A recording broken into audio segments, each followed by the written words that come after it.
Fala pessoal, tudo bem? Hoje nós vamos passar para o nosso próximo assunto, que é integral. E hoje nós vamos ver a definição da integral. Então, para começar, a gente vai primeiro falar de área. E por que a gente vai falar de área, eu vou mostrar para vocês mais para frente. Então, o que é a área? A área nada mais é do que a medida total do espaço que uma figura ocupa no plano. Então, eu tenho uma figura no plano e o local que ela ocupa, aquela medida daquele local, é o que a gente chama de área. Só que, como qualquer outra medida, a gente precisa de uma unidade para conseguir medir aquilo. Então, a unidade que você escolher, por exemplo, a gente vai dizer, nesse caso aqui, a gente pode ter um quadrado aqui e tomar esse quadrado com lado de uma unidade, o outro lado também uma unidade, e a gente diz que a área desse quadrado aqui é uma unidade ao quadrado. A unidade aqui pode ser o que você quiser, centímetro, milímetro, metro. Então, se for 1 metro por 1 metro ao quadrado, 1 centímetro por 1 centímetro ao quadrado, ou qualquer outra unidade que você queira de medida, certo? E aí, a gente passa com essa área desse quadrado, que é uma unidade ao quadrado, a área de outras figuras é basicamente o quanto desses quadrados básicos aqui, de uma unidade ao quadrado, cabem dentro dessas figuras. Então, por exemplo, se esse quadrado é um quadrado de L unidades de lado por L unidades de lado, isso quer dizer, então, que aqui dentro cabem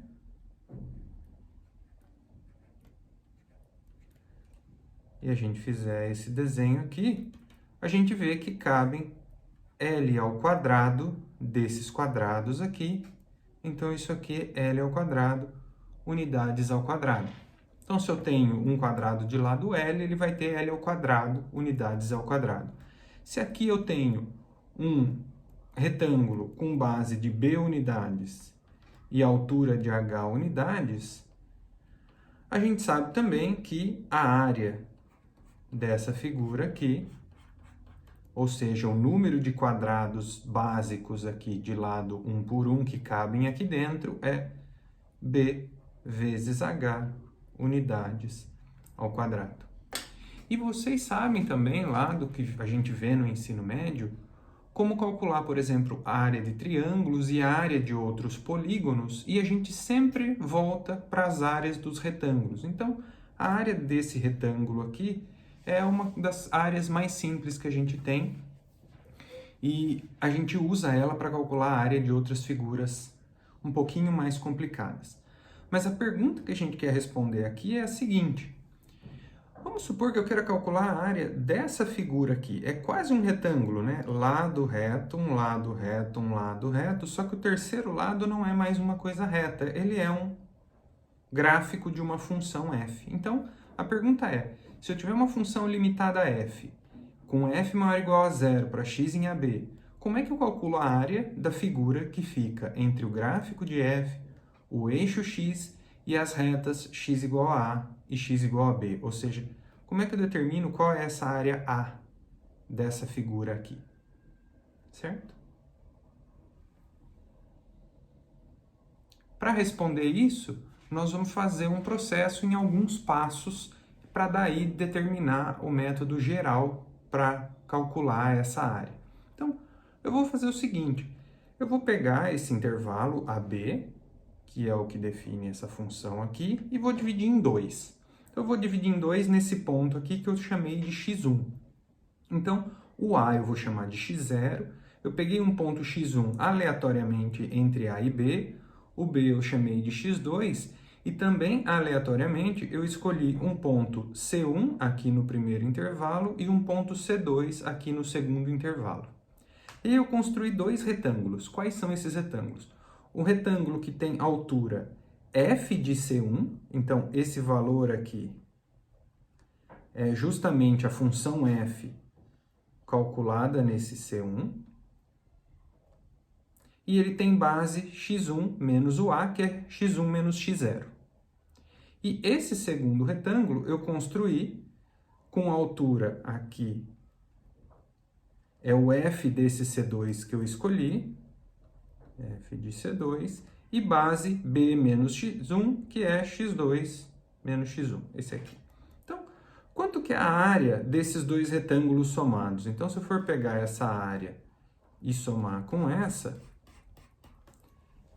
área fica f de C1 x1 menos x0.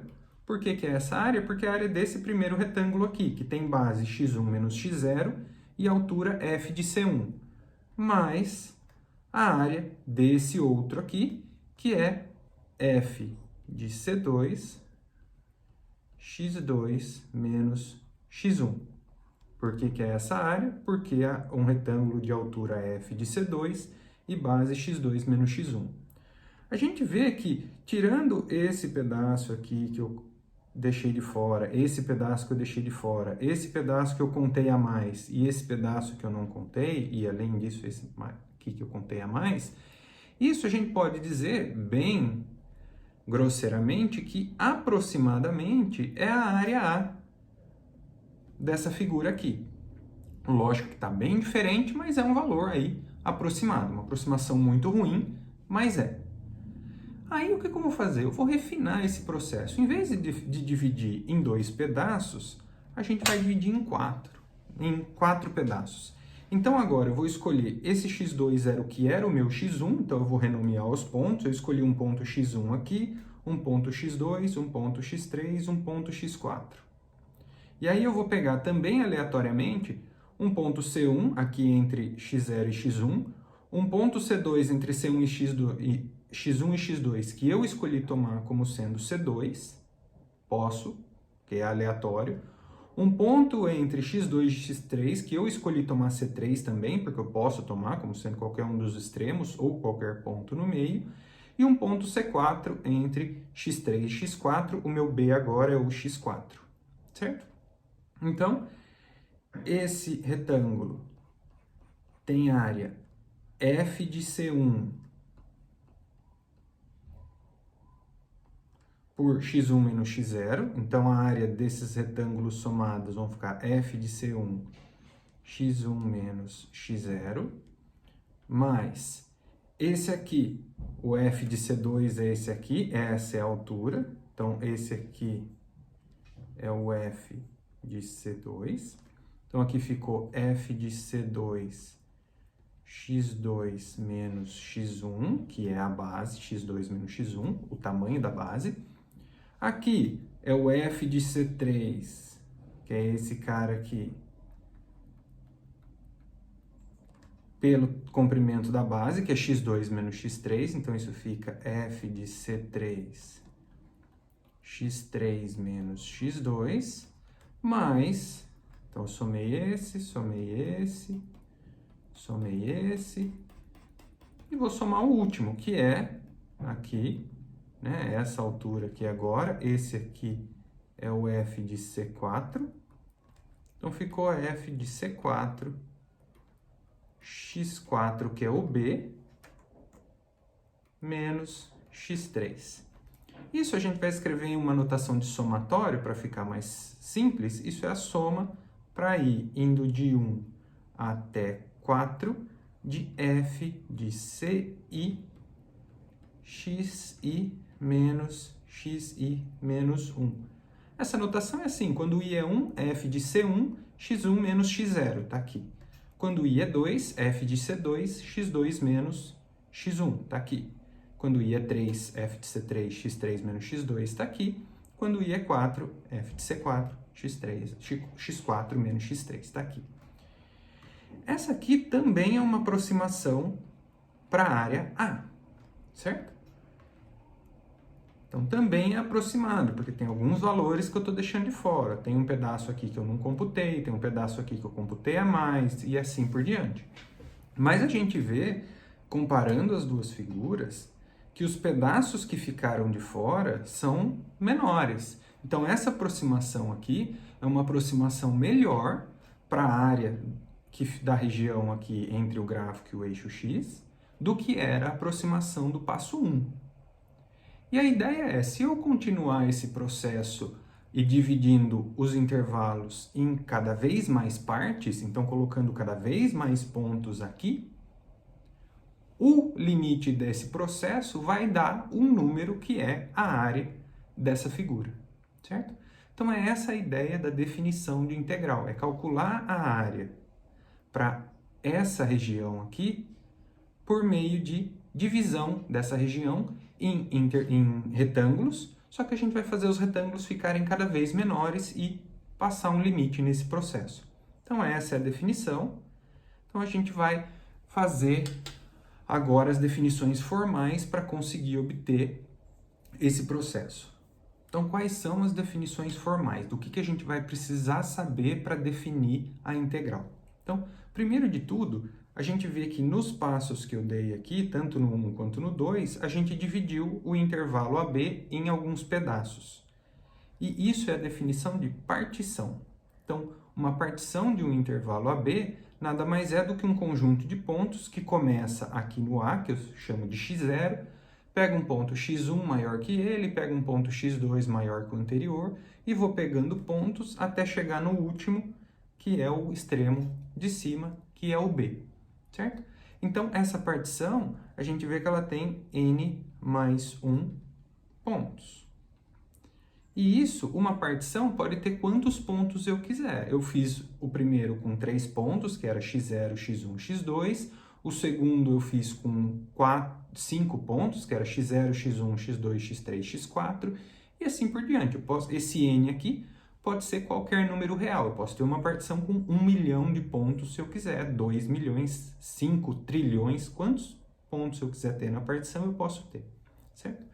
E essa partição que tem n mais 1 pontos, divide ou particiona, por isso o nome de partição, o intervalo AB em n subintervalos, né? Se a gente for ver aqui, eu coloquei 3 pontos, então com 3 pontos eu tenho 2 intervalos, o intervalo x0, x1 e o intervalo x1, x2. Na subdivisão com 5 pontos, ou seja, nessa partição que tem 5 pontos, eu dividi em 1, 2, 3, 4 subintervalos, e assim por diante, certo? Então, isso é partição, é simplesmente dividir o intervalo AB em alguns subintervalos menores ali dentro, certo? E aí, a outra coisa que eu fiz em cada um desses passos foi escolher pontos aleatórios em cada um desses subintervalos. Então, aqui eu escolhi o C1 no primeiro intervalo e o C2 no segundo intervalo. Aqui eu escolhi o C1 no primeiro, o C2 no segundo, o C3 no terceiro e o C4 no quarto. E isso é a definição de marcação. Para uma partição, ou seja, depois que eu dividi o intervalo AB em alguns pedaços, uma marcação é simplesmente um conjunto de n pontos, onde cada ponto está no subintervalo correspondente. Então, o ponto C1 está no primeiro intervalo, que é x0, x1, o C2 está no segundo intervalo, x1, x2, e até o último intervalo, que é o xn menos 1, xn. Então, eu escolho aleatoriamente um ponto em cada intervalo. Como que eu faço essa escolha? Como eu falei, aleatória. Eu posso fazer um, você pode fazer outra, seu amigo pode fazer outra. Cada um de nós pode fazer uma escolha diferente, certo? Então, com uma partição do meu intervalo e uma marcação dessa partição, da mesma maneira que nós fizemos no passo 1 e no passo 2, no passo 1 uma partição com 3 pontos, no passo 2 uma partição com 5 pontos, eu defino a soma de Riemann da função f nessa partição com essa marca como sendo a soma dos retângulos que eu obtenho. Então, eu vou escolher um ponto x1 aqui, um ponto x2, e assim por diante. Escolho quantos pontos eu quiser aqui no meu intervalo. Aqui eu vou escolher um ponto xn menos 1, e esse B vai ser o nosso ponto xn, e o A é o nosso ponto x0. Em cada um desses intervalos aqui, eu vou lá e escolho, se eu quiser, um ponto nesse C1, aqui C2, em cada um deles eu escolho um ponto, eu venho no meu último e escolho aqui um CN. E aí, como é que a gente faz? A gente constrói, como a gente fez nos dois exemplos anteriores, olha para o retângulo que tem altura igual a f desse valor, então eu olho para f desse valor C1, C2, Cn em cada um desses pedaços, e em cada um deles eu vou lá e construo o meu retângulo que tem essa altura. Aqui eu escolho esse retângulo, e em cada um desses eu faço essa construção, como a gente fez igual nos outros casos, e essa soma nada mais é do que a soma das áreas de todos esses retângulos. Então, é a área desse aqui, que é o f de C1, x1 menos x0, essa aqui, que é o f de C2, x2 menos x1, e para todos eles, até chegar no último, que é o f de Cn, xn menos xn menos 1.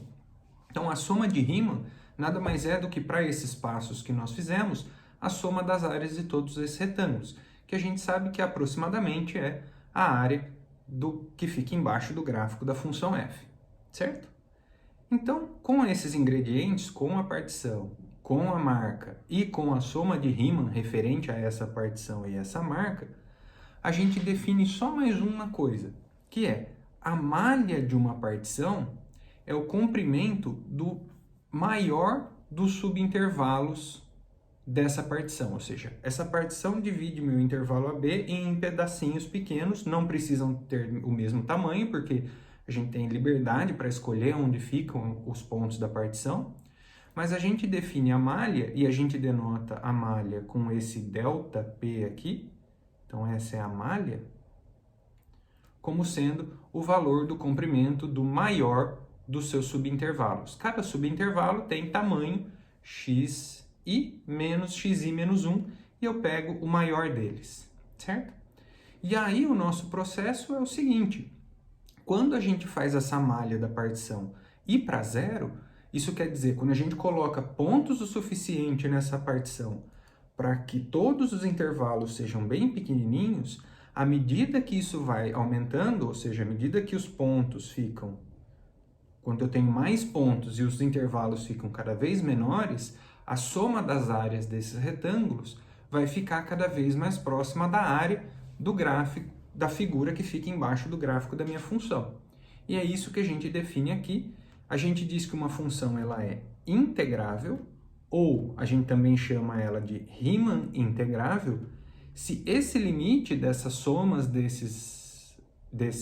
da soma das áreas desses retângulos existe. Então, é que o limite das somas de Riemann associada a f numa partição P com marca C, quando a partição toda vai para zero, ou seja, quando a malha da partição vai para zero, quando esse limite existe, a gente diz que a função é integrável, ou Riemann integrável. Ou seja, quando esse processo que nós fizemos de calcular a partição, pegar os retângulos, fazer essa soma e fazer os retângulos da partição irem para zero, quando esse processo dá um valor no limite, a gente diz que essa função é integrável. E esse valor é o valor da área da figura que fica embaixo do gráfico da função, certo? Só um detalhe que a gente tem que tomar cuidado aqui: como eu posso escolher uma marca, você pode escolher outra, isso só é verdade, a gente só diz que a função é integrável quando esse limite existe e ele é independente da escolha da marcação. Então, ele independe da escolha da marcação que a gente fizer, certo? Eu faço uma escolha, você faz outra, mas no limite, esse processo para nós dois tem que dar o mesmo valor para a gente dizer que uma função ela é integrável, certo? Então, como a gente já viu, quando ela é integrável, ou seja, quando esse limite existe, a gente denota esse limite por esse símbolo aqui, que a gente lê como a integral de a até b de f de x dx, e a gente chama o valor desse limite de integral definida de f em AB. Certo? Ou seja, quando esse valor existe, essa integral nada mais é do que a área.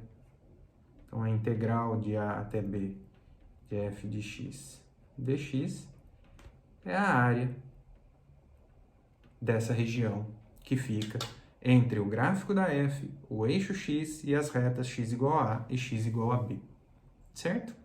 Então, essa é a motivação e é para isso que foi feita a integral, para o cálculo de áreas, certo? Só que se a gente for olhar nessa soma aqui, quando a gente definiu a soma de Riemann, a f que está aqui, a gente está assumindo que ela é maior ou igual a zero para fazer essa analogia com a área, mas a gente vê que se a f for negativa, o que aparece aqui não é bem a área do retângulo, né? Mas é a área do retângulo, como ele está para baixo, vai ser a área dele, mas com o sinal negativo, porque a f vai estar para baixo. Então, isso quer dizer o seguinte: quando a gente usa a integral definida para calcular a área, a gente tem que lembrar que ela leva em consideração o sinal da nossa função. Ou seja, se a área dessa região for A, como a função aqui é maior ou igual a zero, essa integral é A, que é essa área. Só que se a função for menor ou igual a zero e a área dessa região, que é um valor positivo, for a integral vai dar para a gente menos A. Porque a f nesse pedaço aqui tem sinal negativo. Então, quando a gente for calcular os retângulos, a área do retângulo, se eu calcular como f de ci, xi menos 1, na verdade eu estou calculando menos a área daquele retângulo, certo? Porque a gente sabe que a área é um valor positivo, mas a f tem sinal negativo. Nesse caso aqui, se eu tiver um pedaço onde f é maior ou igual que zero e um pedaço onde f é menor ou igual a zero, a gente sabe que para esse pedaço aqui, quando eu calcular a integral de a até b, aqui também de a até b e aqui de a até b, a integral aqui leva em consideração o sinal. Então, a integral dessa função f aqui de a até b é a área A1 do pedaço em que a função é maior ou igual a zero, menos a área A2, da onde a função é menor ou igual a zero. Então, a gente tem que lembrar que a integral leva em consideração o sinal da minha função. Então, a gente usa essa motivação para a área quando a função é maior ou igual a zero, mas a gente tem que, quando olhar na definição da integral em termos das somas de Riemann, a gente vê que tem a f ali. E se a f for negativa, vai aparecer um sinal negativo. Então, a gente calcula a área, mas com o sinal, certo? Bom, a gente tem que notar, primeiro de tudo, que a gente fez essa definição que a integral é a área embaixo do gráfico, né? Essa é a motivação, mas que nem toda função é integrável, por isso que a gente precisa dessa definição. Quer dizer, nem para toda função limitada a gente consegue calcular a área dessa função embaixo do gráfico dela e em cima do eixo x. Por exemplo, nessa aqui. Se eu pegar uma função qualquer no intervalo AB qualquer, que ela é dada da seguinte maneira, ela vale 1 se o ponto está nesse intervalo AB, mas ele é um ponto racional, e 0 se o x está no meu intervalo AB, mas ele é irracional. Então, ela é 1 nos racionais e 0 nos irracionais. Então, é uma função que a gente praticamente não consegue desenhar o gráfico dela, porque ela é 1 e 0 em infinitos pontos ali naquele intervalo. Então, eu afirmo para vocês que essa f não é integrável. Por quê? Porque, como que seria a soma de Riemann da f, dessa f, numa partição P qualquer, com uma marca C? Então, isso é soma, para ir indo de 1 até n, de f de ci, xi menos 1. O que acontece se todas as marcas que eu escolhi forem irracionais? Então, se todas as marcas Cs aqui, se o conjunto C de marcas estiver contido no AB e não for racional, ou seja, todas essas Fs aqui, por definição, são zero. Então, essa soma é zero. Por outro lado, o que acontece com a soma de Riemann da f numa partição qualquer? Aqui, que também é a soma para ir indo de 1 até n, de f de ci, xi menos 1, o que que acontece se eu tomar todas as marcas racionais? Então, em AB, interseção Q. Ou seja, se todas elas forem racionais, esses Fs de CI, todos são 1. Então, isso aqui dá a soma de XI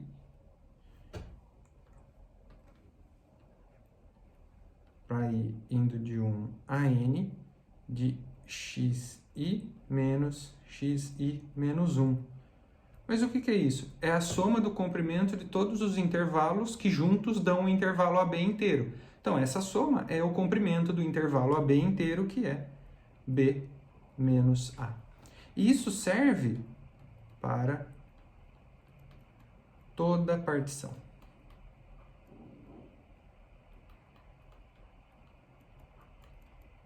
P de AB. O que isso está dizendo? Se eu fizer o limite das partições aqui com malha indo para zero nesse pedaço de cima, eu vou obter o resultado zero.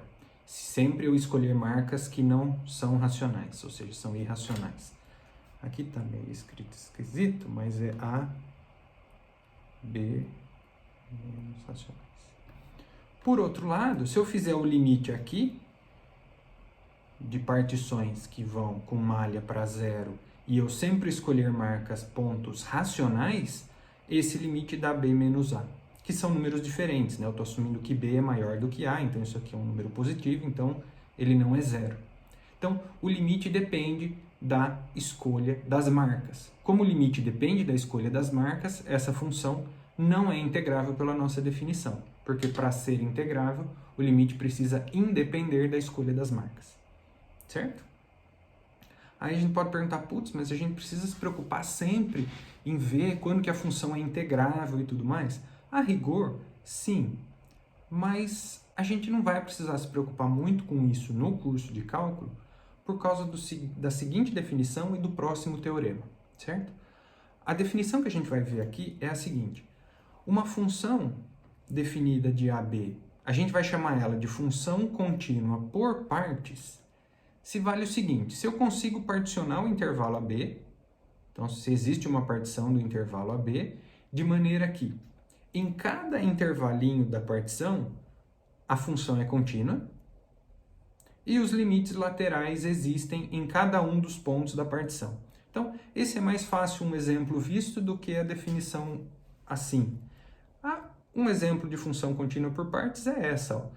Pega essa função aqui f com esse gráfico. A gente vê que se eu vier aqui e fizer essa x1, aqui x0, aqui x2 e aqui x3, a gente vê que em cada um dos pedacinhos aqui, o A aberto e no x1 aberto minha função é contínua, no x1 aberto, x2 aberto a minha função é contínua, no x2 aberto, x3 aberto a minha função é contínua, e em cada um dos pontos os limites laterais existem. Se eu fizer o limite lateral de x tendendo a pela direita, eu tenho esse valor. Se eu fizer o limite de x1 pela esquerda, eu tenho esse valor. O x1 pela direita, eu tenho esse.